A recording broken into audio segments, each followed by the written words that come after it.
এর অর্থ একদম সিম্পল। যদি আপনি কোনোদিন স্বপ্নে দেখতে পান যে আপনি দেশের হয়ে ক্রিকেট খেলছেন, এর অর্থ কোনো না কোনো ইউনিভার্সে সত্যি আপনার একটি বিং খেলছে দেশের হয়ে ক্রিকেট। আচ্ছা, আপনার সাথে এমন কখনো হয়েছে? মনে করুন আপনি কোনো নতুন জায়গায় গেলেন এবং আপনি দেখলেন এই জায়গায় আপনি আগেও এসেছেন, কিংবা আপনি কারোর সাথে কথা বলছেন, কিছুক্ষণ পর আপনার রিয়েলাইজ হলো এই সেম কনভারসেশন আপনি আগেও কোথাও করেছেন, কিংবা কোনো কাজ করতে করতে হঠাৎ করে মনে হলো এই কাজ আপনি আগেও কোথাও করে এসেছেন, কিন্তু এই মুহূর্তে মনে করতে পারছেন না। এখন এই রকম ঘটনা যদি আপনার সাথে হয়ে থাকে, I want you to watch this video very carefully, because you are facing deja ভু।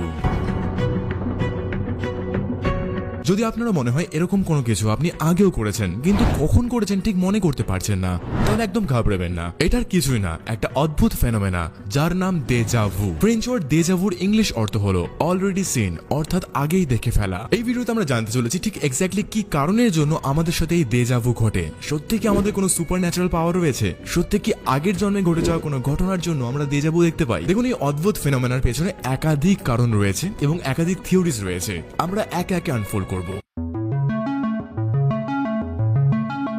একাধিক বিজ্ঞানীরা এই অদ্ভুত ফেনোমেনার জন্য এই একটি থিওরিকে সবার সামনে তুলে ধরেছেন এবং বারংবার তুলে ধরেছেন। এইখানে সিম্পল ভাবে বলা হয় এই অদ্ভুত ঘটনা আমাদের ব্রেনের একটা অংশ যার নাম টেম্পোরাল লোব তার জন্য ঘটে। আপনি যদি না জেনে থাকেন তাহলে আপনাকে জানিয়ে রাখি, আমাদের ব্রেন বা আমাদের মস্তিষ্ক প্রত্যেকদিন প্রায় 60,000 থেকে 70,000 থট প্রসেস করে।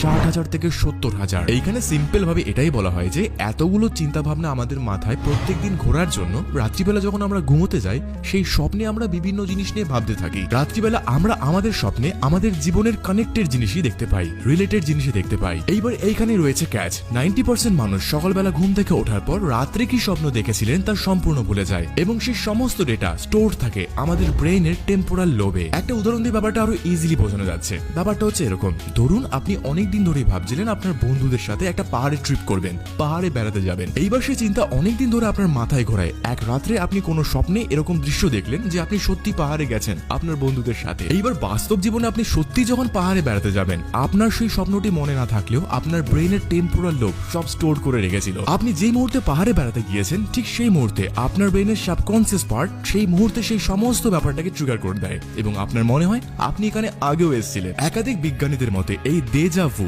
অর্থাৎ এরকম ঘটনা যা আমাদের মনে হয় আগেও কোথাও ঘটতে দেখেছি, এই ঘটনা ঘটে আমাদের শুধু একাধিক চিন্তা ভাবনার জন্য। আমাদের ব্রেন প্রচুর পরিমাণে ইনফরমেশন স্টোর করে রাখতে পারে, ফলে সিমিলার রিয়েল লাইফ ইনসিডেন্ট যদি এরকম ভাবে আমাদের সাথে ঘটে, আমরা ভাবি হয়তো আমরা কখনো এরকম সত্যি আগে ঘটিয়ে এসেছি। বিজ্ঞানীদের মতে ঠিক এর জন্যই ডেজা ভু ঘটে, অর্থাৎ এরকম অদ্ভুত ফেনোমেনা সৃষ্টি হয়। ফলে তো গেল প্রথম থিওরির কথা, কিন্তু আরেকটি ভয়ঙ্কর থিওরি যদি বাস্তবে সত্যি হয়ে যায় তাহলে কি হবে, যার নাম দ্য অল্টারনেট রিয়ালিটি থিওরি। দেখুন, এটা একটা থিওরি হলেও এটা কিন্তু প্রচন্ড ইন্টারেস্টিং।